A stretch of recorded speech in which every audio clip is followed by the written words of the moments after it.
Hello दोस्तों, आज की क्लास में आपका स्वागत करता हूं। दोस्तों, अगर आज आपको यह वीडियो अच्छी लगे तो हमारे चैनल को लाइक, सब्सक्राइब और शेयर करो और हमारा मनोबल बढ़ाने में अपना सहयोग करो। दोस्तों, रख भरोसा खुद पे, रख भरोसा खुद पे, क्यों ढूंढते हो फरिश्ते। रख भरोसा खुद पे, क्यों ढूंढते हो फरिश्ते। पंछियों के पास कहाँ रहते हैं रास्ते, फिर भी वो ढूंढ लेते हैं आसमां में रास्ते। दोस्तों, कोई आपको ये कहता है कि साल भर नहीं पढ़े अब क्या कर लोगे, तो आपको ये बता दें दोस्तों कि साल भर पढ़ाई नहीं होती है। लास्ट के 2 से 3 महीने में जो पढ़ाई होती है वह साल भर की बराबरी होती है। इसलिए दोस्तों, अभी भी आपके पास समय है, आप मन से पढ़ो और मेहनत से पढ़ो। साल भर की पढ़ाई आप कवर कर लोगे। विश्वास करो दोस्तों, साल भर पढ़ाई लोग उद्देश्य से नहीं करते हैं, इसलिए उनकी पढ़ाई हो नहीं पाती है। आपका इस समय उद्देश्य है कि हमको परीक्षा को क्वालिफाई करना है, इसलिए आप साल भर की पढ़ाई 2 से 3 महीने में कर लोगे। और यही सभी लोग करते हैं और सिर्फ दूसरे को बहकाते हैं कि आप साल भर नहीं पढ़े तो अब क्या कर लोगे। नहीं दोस्तों, आप अपने पर भरोसा रखो, आप अपने पर भरोसा रखो, किसी की कहने पर मत जाओ। आप यही 2 से 3 महीने सही से पढ़ाई कर दो तो तुम्हें कोई रोक नहीं सकता है अच्छे मार्क्स से पास होने में। दोस्तों, आज हम आप लोगों को उपसंयोजक यौगिकों का सेकेंड पार्ट पढ़ाएंगे। उपसंयोजक यौगिकों का नामकरण। उपसंयोजक यौगिकों का नामकरण। दोस्तों, उपसंयोजक यौगिकों का नामकरण हम 3 पार्ट में बांट कर पढ़ते हैं। पहला है हमारा धनायन संकुल, दूसरा है ऋणायन संकुल, तीसरा है हमारा उदासीन संकुल। पहले इसके बारे में हम पूरी तरह से अच्छी तरह से समझ लेते हैं, तब हम इसका नामकरण करते हैं। तो दोस्तों, उपसंयोजक यौगिकों का नामकरण करने से पहले हम ये समझ लेते हैं कौन सा धनात्मक होगा, कौन सा ऋणात्मक होगा और कौन सा उदासीन होगा। तो दोस्तों, हमारे कुछ नोट्स हैं, इनको यहाँ पर हम लिखे हैं, आप समझिए इसको। उपसंयोजक यौगिक का नामकरण करते समय सबसे पहले हम धनायन और बाद में ऋण आयन लिखते हैं। तो देखो दोस्तों, पहले हम क्या करेंगे, उपसंयोजक यौगिक में धनायन और ऋणायन भाग का पता करते हैं। तो देखो दोस्तों, यहाँ पर हम लिखे हैं उपसंयोजक यौगिक का नामकरण करते समय सबसे पहले हम धनायन और ऋणायन भाग का पता करते हैं। फिर दूसरा क्या है, धनायन और ऋणायन भाग क्या होता है, दूसरे पार्ट में लिखे हैं उपसंयोजी संकुल, यानी बड़ा कोष्ठक को उपसंयोजी संकुल कहते हैं, कि पहले धनायन भाग और बाद में ऋणायन भाग लिखा जाता है। अब दोस्तों, हम उपसंयोजक यौगिकों को एक समान सूत्र बनाए हैं, इसके आधार पर पढ़ते हैं। उपसंयोजक यौगिक का समान सूत्र दोस्तों M(M)Ln और बड़े कोष्ठक के बाहर यक्स होता है। तो दोस्तों, इसको हम देखते हैं। अभी मैंने बताया कि धनायन को पहले लिखा जाता है और ऋणायन को बाद में लिखा जाता है। इन संकुल के पहले धनायन और संकुल के बाद ऋणायन, अर्थात इस सूत्र को हम बांट दें, इसको हम ऐसे बांट देते हैं तो यह संकुल है, संकुल के पहले जो होगा वह धनात्मक भाग होगा। यहाँ पर हम देखते हैं, इसको पुनः हम बांटते हैं, संकुल के बाद जो है वह ऋणात्मक भाग होता है। और जो संकुल होता है दोस्तों, उसमें केंद्रीय धातु परमाणु और लिगेंड होते हैं। अब देखिए दोस्तों, लिगेंड क्या होता है, लिगेंड को हम L से प्रदर्शित करते हैं और उनकी संख्या अगर 1 से अधिक होती है उससे हम लिगेंडों की संख्या कहते हैं। लिगेंडों की संख्या को N से प्रदर्शित करते हैं। तो दोस्तों, अब जो लिगेंड होता है जिससे जुड़ा होता है उसे हम केंद्रीय धातु परमाणु कहते हैं, यानी M' यहाँ पर केंद्रीय धातु है। अब दोस्तों, इसको हम 3 पार्ट में बांट लेते हैं। उपसंयोजक यौगिकों को नामकरण करने के लिए एक सुविधा की दृष्टि से हम देखते हैं, पहला बनाते हैं धनात्मक संकुल, दूसरा बनाते हैं ऋणात्मक संकुल, तीसरा बनाते हैं उदासीन संकुल। तो दोस्तों हम देखते हैं धनात्मक संकुल क्या होता है। अभी मैंने बताया कि पहले धनायन लिखा जाता है और बाद में ऋणायन लिखा जाता है। तो दोस्तों यहाँ पर देखते हैं कि यहाँ पर जो संकुल हम लिए हैं तो पहले जो होगा वह धनायन होगा और बाद में ऋणायन होगा, अर्थात हमारा जो संकुल होगा इस स्थिति में धनात्मक होगा, यानी धनात्मक संकुल हो गया ये। अब हम देखते हैं ऋणात्मक संकुल। तो हमने बताया दोस्तों पहले धनायन लिखा जाता है और बाद में ऋणायन। इस संकुल को देखते हैं, यहाँ पर हम देखते हैं उपसंयोजक यौगिक जो है इसको दो पार्ट में बांट लेते हैं। तो हम देख रहे हैं पहले धनायन और बाद में ऋणायन है, अर्थात इस स्थिति में हमारा संकुल ऋणात्मक होगा। अब हम आगे देखते हैं दोस्तों उदासीन संकुल।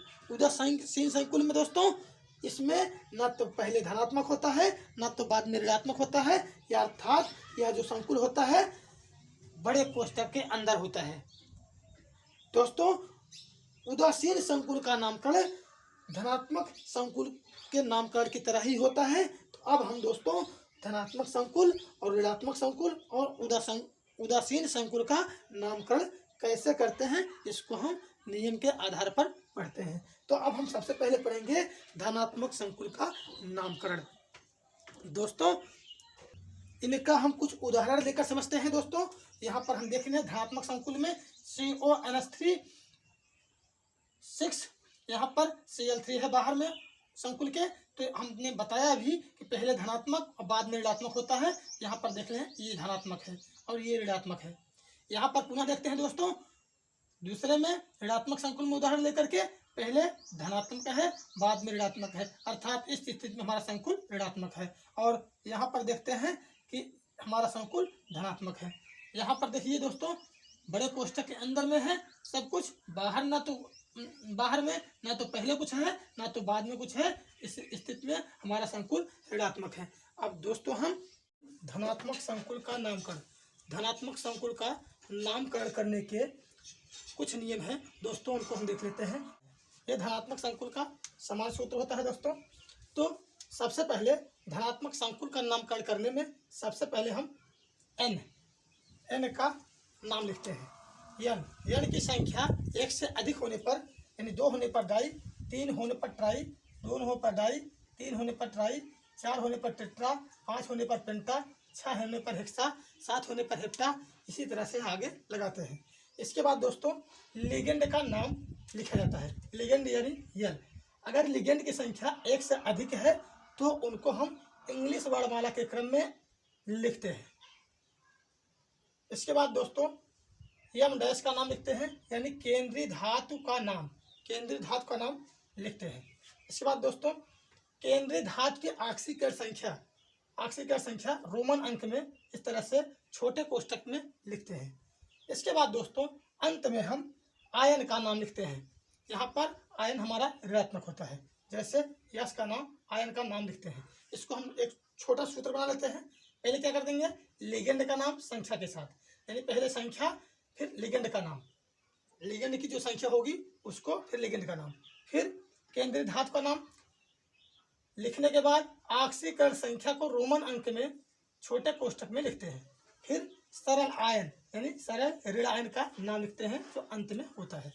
दोस्तों इसको हम कुछ उदाहरण के द्वारा हम यहाँ पर देख सकते हैं। जैसे हमारे पास ये उदाहरण है।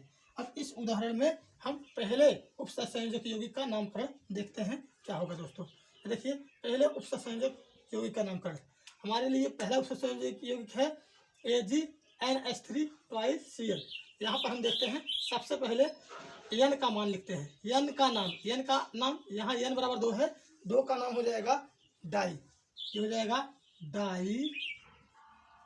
इसके बाद लिगेंड का नाम, लिगेंड यहाँ पर एमीन है। दोस्तों अगर आपको लिगेंड का नाम नहीं याद है तो आप हमारे लिगेंड वाली वीडियो को जाकर देखिए, यहाँ पर इसका नाम है एमीन, लिगेंड का नाम है एमीन। तो इसका ये हो जाएगा डाई एमीन। इसके बाद दोस्तों केंद्रीय धातु का नाम, यहाँ पर केंद्रीय धातु हमारा सिल्वर है, यहाँ पर लिखेंगे सिल्वर। इसके बाद इसके ऑक्सीकरण संख्या को छोटे कोष्टक में लिखेंगे दोस्तों। इसके बाद अंत में हम आयन का नाम लिखेंगे। आयन हमारा यहाँ पर क्लोराइड है, क्लोराइड। इसको हम हटा दे, थोड़ा सा लिख लेते हैं, क्लोराइड। अब दोस्तों हम इसकी ऑक्सीकरण संख्या निकालते हैं। थोड़ा सा देखते हैं दोस्तों, यहाँ पर इसकी ऑक्सीकरण संख्या कैसे निकालेंगे। मान लेते हैं केंद्रीय धातु की ऑक्सीकरण संख्या x है, ये उदासीन परमाणु है, इसकी ऑक्सीकरण संख्या 0 होती है, क्लोरीन की -1 होती है। तो दोस्तों यहाँ पर इसकी ऑक्सीकरण संख्या जब निकालेंगे x फिर प्लस लिगेंडों की संख्या 2 है, 2 गुणे लिगेंड की संयोजकता की ऑक्सीकरण संख्या 0 होती है, प्लस यहाँ पर क्लोरीन है, क्लोरीन की -1 होती है, इक्वल टू 0। यहाँ पर हम निकालेंगे x प्लस 2 की 0 में गुणा कर देंगे, 0 हो जाएगा, प्लस ये माइनस है तो यहाँ पर हटा देते हैं इसको, तो हो जाएगा -1 इक्वल टू 0, यानी x इक्वल टू आ जाएगा 1। इसलिए यहाँ पर इसकी ऑक्सीकरण संख्या दोस्तों आ गई 1। ये हो गया डाईएमीन सिल्वर फर्स्ट क्लोराइड। दोस्तों एक नोट हम इसमें देख लेते हैं। संकुल धन आयन में केंद्रीय धातु का नाम तत्व का नाम होता है। यानी दोस्तों जो केंद्रीय धातु का नाम होगा वही तत्व का नाम होगा, यानी जो तत्व का नाम होगा वही केंद्रीय धातु का नाम होगा। यहाँ पर हमारे लिए तत्व है सिल्वर, इसलिए इसका नाम सिल्वर हो जाएगा। लेकिन दोस्तों अगर हम ऋणायन संकुल पढ़ते हैं तो ऋणायन संकुल में तत्व का नाम नहीं बल्कि इसका लैटिन नाम लिखते हैं। इसको हम ऋणायन संकुल में बताएंगे। इसका लैटिन नाम होता है अर्जेंटम, और अर्जेंटम में हम 8 जोड़ते हैं। इसको हम अगली वीडियो में या इसको जब पढ़ाने लेंगे तब बताएंगे। अब दोस्तों हम दूसरा निकालते हैं। यहाँ पर हमारे लिए दूसरा उपसर्ग है CrNH3NH3Cl3। तो दोस्तों इसके में सबसे पहले n का मान क्या हो जाएगा। यहाँ पर n बराबर है 3, और 3 को दोस्तों हम बोलते हैं ट्राई, हो जाएगा ट्राई। लिगेंड का नाम क्या है, एमीन है दोस्तों। अभी हम देखे हैं NH3 का नाम एमीन है, एमीन। इसके बाद केंद्रीय धातु का नाम लिखते हैं दोस्तों। केंद्रीय धातु का नाम है यहाँ पर क्रोमियम। अब इसकी ऑक्सीकरण संख्या दोस्तों लिखते हैं छोटे कोष्टक में। इसके बाद दोस्तों हम आयन का नाम लिखते हैं। यहाँ पर आयन क्लोराइड है, तो यहाँ पर हम लिख सकते हैं क्लोराइड।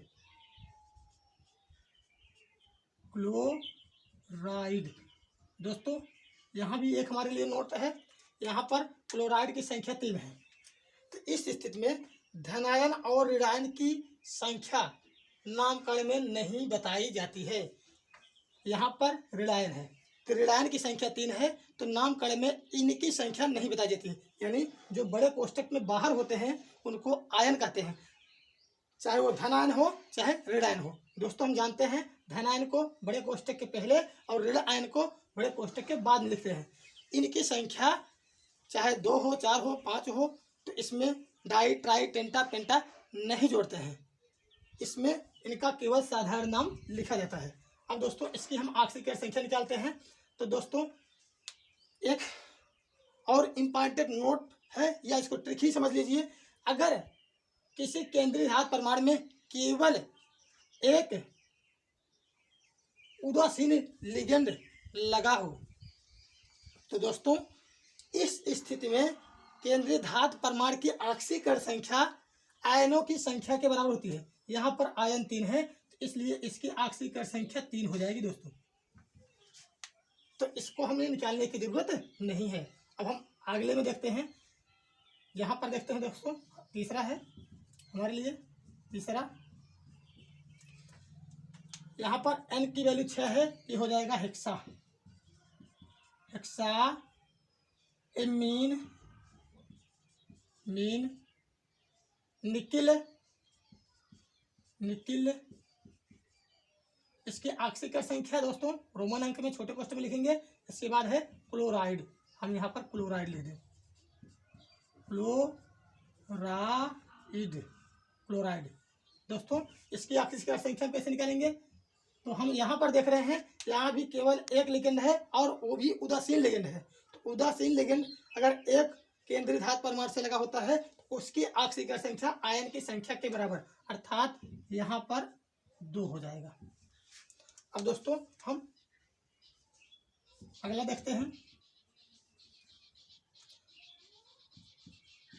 अगला हमारे लिए है CONH3ClSO4। इसमें 2 लिगेंड है दोस्तों, एक एमीन है, दूसरा क्लोराइड है। तो दोस्तों तो हम देखेंगे एमीन ए से शुरू होगा और क्लोराइड सी से शुरू होगा। तो दोस्तों लिगेंड की संख्या 1 से अधिक होने पर इंग्लिश वर्णमाला के क्रम में इनका नामकरण करते हैं। तो दोस्तों पहले एमीन आएगा, इसलिए पहले एमीन लिखा जाएगा। यहाँ पर हो जाएगा एमीन,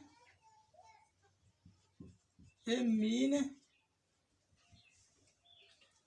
यहाँ पर दोस्तों क्लोराइड है, तो ये ऋणात्मक लिगेंड है, ऋणात्मक लिगेंड में ओ जुड़ता है, ये हो जाएगा क्लोरिडो या क्लोराइडो।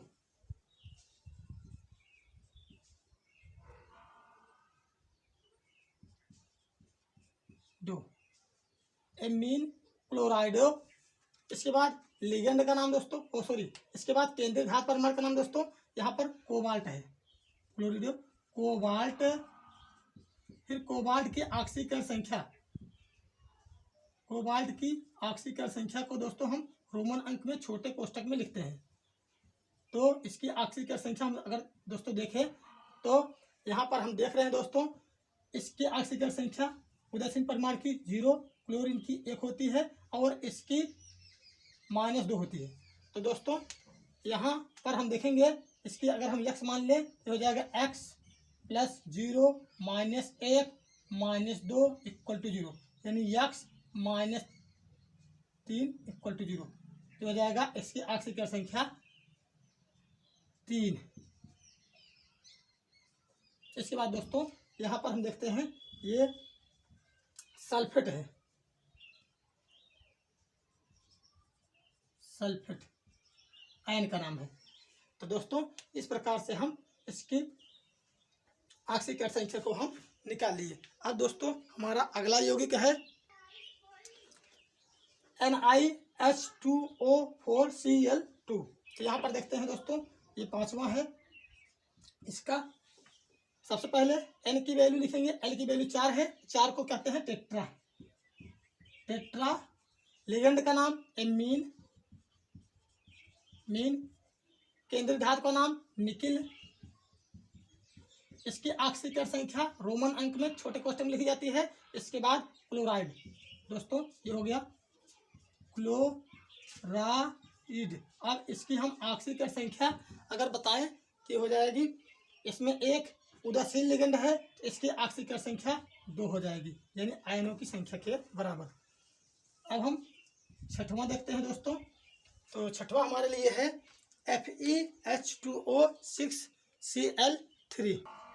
यहाँ पर दोस्तों N का मान 6 है, तो 6 को हम क्या बोलते हैं, हेक्सा।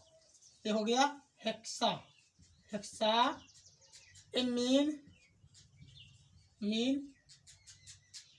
आयरन, आयरन जो तत्व का नाम होगा वही केंद्रीय धातु परमाणु का नाम होगा। यह धन आयन संकुल में होता है, ऋण आयन संकुल में इससे डिफरेंस होता है, उसको हम बाद में पढ़ेंगे। हेक्सा एमीन आयरन, इसकी ऑक्सीकरण संख्या छोटे कोष्ठक में रोमन अंक में लिखेंगे। इसके बाद इसमें आयन का नाम, आयन क्या है, क्लोराइड। दोस्तों यहाँ पर हम देख रहे हैं एक उदासीन लिगेंड केवल जुड़ा है, इसकी ऑक्सीकरण संख्या 3 हो जाएगी। अब दोस्तों पुनः देखते हैं, यहाँ पर ये हो जाएगा डाई, हमारा है ये 7वां, डाई एमीन प्लेटिनम प्लेटिनम। इसके बाद इसकी ऑक्सीकरण संख्या, यह उदासीन लिगेंड है तो ऑक्सीकरण संख्या क्या हो जाएगी 2, क्योंकि यह आयन की संख्या के बराबर होगी 2 प्लेटिनम 2 क्लोराइड। दोस्तों अब हम 8वां देखते हैं, हमारे लिए है यहाँ पर ट्राईएमीन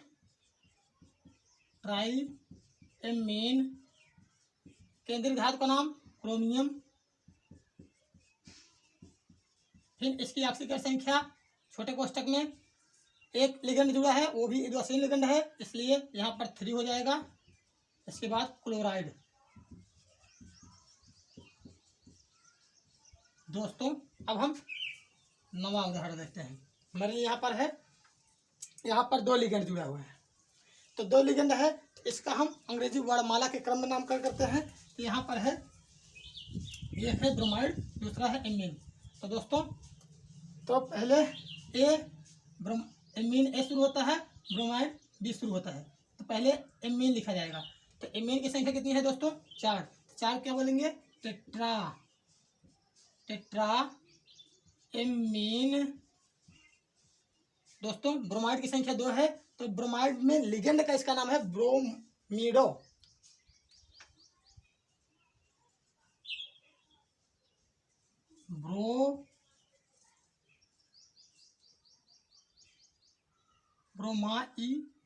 ब्रोमाइडो, क्योंकि ऋणात्मक लिगेंड में अंत में ओ जुड़ता है। ब्रोमाइडो। यह है प्लेटिनम केंद्रीय धातु का नाम है। इसकी ऑक्सीकरण संख्या दोस्तों हम निकालते हैं, तो यहाँ पर देख रहे हैं, यहाँ पर एक उदासीन लिगेंड है और दूसरा उदासीन लिगेंड नहीं है। इसकी ऑक्सीकरण संख्या 0 होती है, इसकी ऑक्सीकरण संख्या -1 होती है, इसकी 2 होती है। इसकी ऑक्सीकरण संख्या हम रोमन अंक में यहाँ पर लिखते हैं। तो दोस्तों ये हो जाएगा प्लेटिनम की x मान लीजिए, x + 4 × 0, क्योंकि उदासीन लिगेंड की ऑक्सीकरण संख्या 0, प्लस पुनः 2 × ब्रोमाइड की -1 होती है दोस्तों। इसके बाद प्लस 2 × क्लोरीन की -1 होती है दोस्तों, -a = 0। तो दोस्तों निकालेंगे तो हो जाएगा x प्लस ये 0 हो गया, -2 यहाँ पर -2, ये भी हो जाएगा = 0। यहाँ पर देख रहे हैं x -4 = 0, यानी x = 4। तो दोस्तों यहाँ पर हम इसकी ऑक्सीकरण संख्या निकाले हैं कि आ गई 4। तो रोमन अंक में इसको छोटे कोष्ठक में लिखेंगे। इसके बाद अंत में हमारे लिए है क्लोराइड आयन का नाम लिखते हैं। अब दोस्तों हमारा अगला उत्सर्जक संयोजक यौगिक है। दोस्तों यहाँ पर हम देख रहे हैं ब्रोमीन की संख्या 2 है, तो ये हो जाएगा डाईब्रोमो, हो जाएगा डाईब्रोमो। ये थोड़ा मिस्टेक हो गया दोस्तों। अब देखते हो दोस्तों, ये प्लेटिनम, इसकी ऑक्सीकरण संख्या 4, यहाँ से हम निकाल के देख लिए हैं। अब हम अगला संयोजक यौगिक है COCO3 NH3 5Cl। दोस्तों ये हो जाएगा हमारा लास्ट। तो यहाँ पर हम देख रहे हैं 2 लिगेंड है दोस्तों, एक सी शुरू होगा, कार्बोनेटिव है, ये है हमारा एमीन है, एमीन ए शुरू होगा, ये हो जाएगा, पहले हम एमीन का नाम लिखेंगे तो हो जाएगा पेंटा एमीन कार्बोनेटो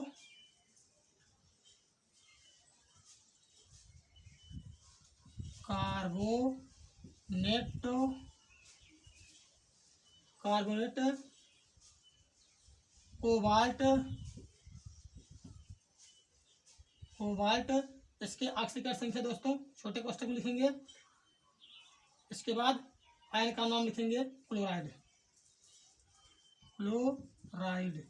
दोस्तों इसके ऑक्सीकरण संख्या निकालने के लिए हम XCO की X मान लेते हैं, X प्लस, ये हो जाएगा CO3 की -2 होती है, -2 प्लस 5 एमीन की 0 होती है, 0 equal to O plus chlorine की 1 होती है, -1 इक्वल टू 0। तो हो जाएगा X -2 प्लस 0 -1 इक्वल टू 0, यानी X इक्वल टू आ गई 3। यहाँ पर रोमन अंक में 3 ले देंगे। दोस्तों एक से अधिक लिगेंड का एक और उदाहरण लेकर हम देख लेते हैं। दोस्तों इसका क्या नाम है, यहाँ पर देखते हैं 3 लिगेंड लगा हुआ है। एक क्लोरो है, C से शुरू होगा इसका नाम, एक हाइड्रोक्सो हो, H से शुरू होगा इसका नाम, इसके बाद दूसरा है एक्वा, एक्वा A से शुरू होगा इसका नाम। सबसे पहले हम एक्वा लिखते हैं, इसका नाम क्या है, सबसे पहले एक्वा। एक्वा में N की वैल्यू 4 है, तो हो जाएगा टेट्रा एक्वा, एक्वा। फिर इसके बाद C और H में पहले C आता है, तो हो जाएगा क्लोरो,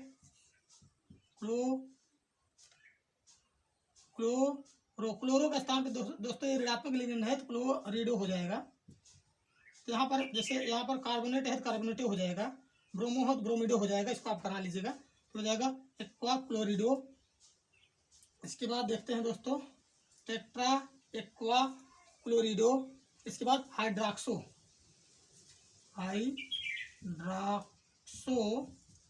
इसके बाद केंद्रीय धातु का नाम है दोस्तों कोबाल्ट, इसके बाद इसकी ऑक्सीकरण संख्या यहाँ लिख लेंगे, फिर क्लोराइड। दोस्तों इसकी ऑक्सीकरण संख्या निकालने के लिए हम देखे हैं, यहाँ पर -1 है, यहाँ पर भी -1 है, यहाँ पर 0 है और यहाँ पर -1 है। यहाँ पर इसको X मान लेंगे, सबको जोड़ के इक्वल टू 0 कर दीजिए।